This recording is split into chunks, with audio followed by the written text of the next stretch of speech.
Well, look, this is a rare opportunity to get it from the horse's mouth. No one really knows what Arsene Wenger is doing. It was inconvenient last night. I don't know. It's an interesting choice of words for a man who's mastered the English language brilliantly, and had, even before he got here, to say it'll be inconvenient to talk about me tonight. Well, inconvenient for you because it's not very.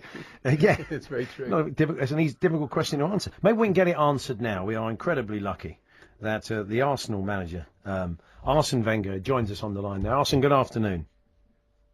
Good afternoon. So, Arsene, can you tell us, it would be lovely to get an exclusive on this show, what your plans are? Well, look, firstly, can I ask how you got this number? Well, where can we get it from? Adrian Durham gave it to us. Yes. We know you're so close, the two of you. Well, look, I'm a big fan of Adrian Durham, I must say. Yes, of course, last night was very difficult for me, but can we still win the title? Yes. Am I Arsene Wenger? Of course. Will I stay or go? Look, I don't know. I think the fans would like a steer. They'd like to know, because I think they are in a state of flux. But is it convenient to ask you at this point? Yeah, or is it still inconvenient? Well, look, if I was to tell you if I was to stay or go on TALKSPORT on Hawksby and Jacobs, would that be convenient? No. I think, look, some of the fans last night were saying that the players were not fit to wear the shirt, but look, I don't know if they are fit to support us, and maybe they need to support us even when we are playing the conference in a few years' time. You're still struggling to do that coat up, Arsene. I did feel for you last night, even as a Spurs fan. I mean, Velcro, if you could just mention that to the coaching staff, maybe they can help you out. Yes, well, Baldy has suggested maybe get some poppers for the coat, and maybe we'll do that next season, yes, because I will be here. Of course. I don't know what you're talking about. Exactly. Of course, as much as we'd love it to be. This is not Arsene Wenger. This is Britain's foremost Arsene Wenger impersonator, Luke Kempner, a guest in the studio. Good afternoon, Luke.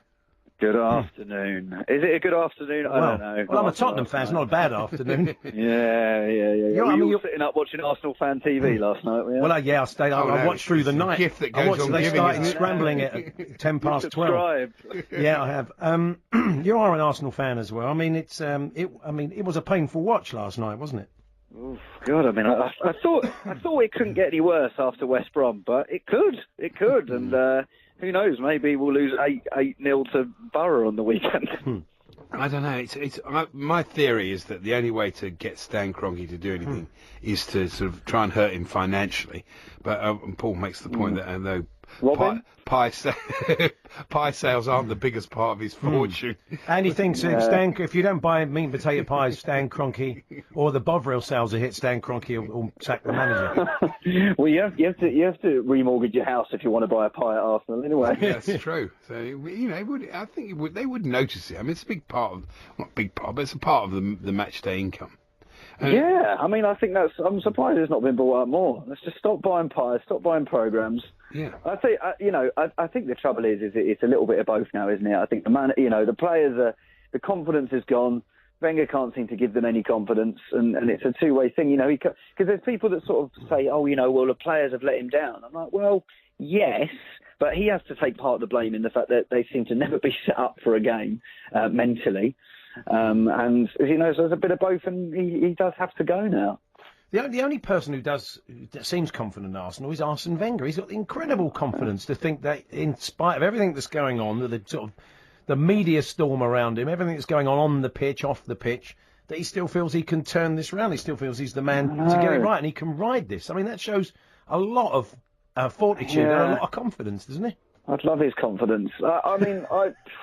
I don't like seeing him like this. As I've said to you guys before, I'm 29 and he's the only manager I've ever known. And but I hate seeing him like this. And it's like, just go now, announce, because there's a little bit of me that thinks he could go now, But I think if he said he was going at the end of the season, there might be a way of turning this around as the players are giving everything to the end of the season, and we might, be able to get top four and do something in the cup. But it's horrid to watch, him particularly. Yeah, it often works two ways, doesn't it? That sometimes it works in the way that you describe, which is great, and the players know that someone else is coming in. Well, no one knew would come in. Steve Bold would sort of get no, through not the at end of this the point, but they season. know that someone was coming in the summer, and Yeah, so therefore yeah, they'd be yeah, playing for their yeah. places, or they just turn it in because they know David he's not Moyes. going to be there. So, But it's not going as- to be David Moyes. As it's Was it going to be what's it? Coyle, Owen Coyle. well, he was At one in. point, they said it was him. at one point. Yeah. That's what we want. In Coyle we trust. Yeah, but I've just seen this. Ed Mallion on Twitter just said that Arsenal, according to Marca, have contacted Ernesto Valverde about his availability. Have they really? Yeah, he's where is he? I don't even know who he manages, but I'm not sure that's a good idea. How do you feel about Ernesto Valverde? Can you do him, Luke? Have you... Yeah, exactly. I know. I'm going to have to literally Google it as we speak. I think ideally, if he sounds a bit like Alan Carr, we're in business, aren't we?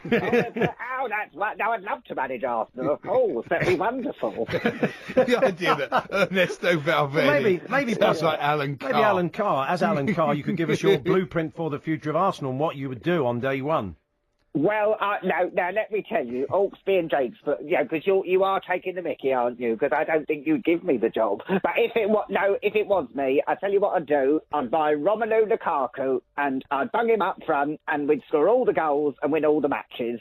That's not a bad theory. Actually. Yeah, you can see he's Atletico Bilbao. Alan always claims Alan Carr, of course, always claims he's not interested in football, but despite his dad's job. But that showed a great knowledge there, Alan, of what could be done. No, but my dad, he was at Northampton, wasn't he? The Cobblers. That's yeah. Right. Yes, and at Newcastle. I'm feeling in a weird world now, boys. Yeah, it's all going very strange. So, as I said, this state of flux is not helpful. It seems to be. I mean, Jim was saying it earlier on with Mickey Gray. It's true. You know, you can't, and even Kevin Keane was saying it, that you can't have a situation where the players don't know.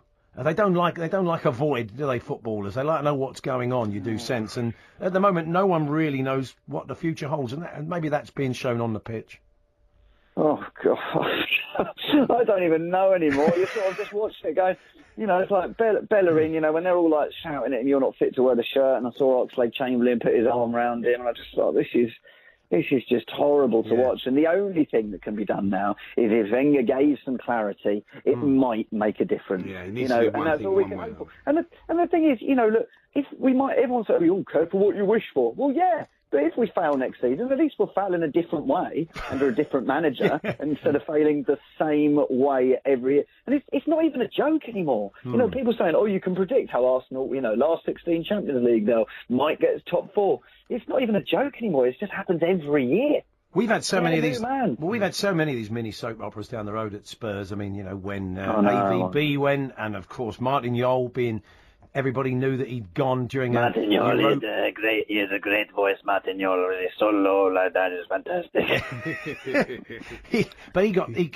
Everybody knew in the stadium he'd got sacked during a European game. So we're used to the crazy. Chelsea as well. It But seems to work for them. Arsenal aren't like that. That's not the way they tend to do business. As much as it pains me to say it, they've always done things with a fair bit of class. But this is all falling apart, really. Yeah, well, I think, I wonder what is going through their minds, because I think they're so determined to make it work for the media. They want to announce it at the right time, so it all looks very good and cosy. But I think he's 99% signed a new 2-year deal. But you just think, how can they possibly come out and say he's staying?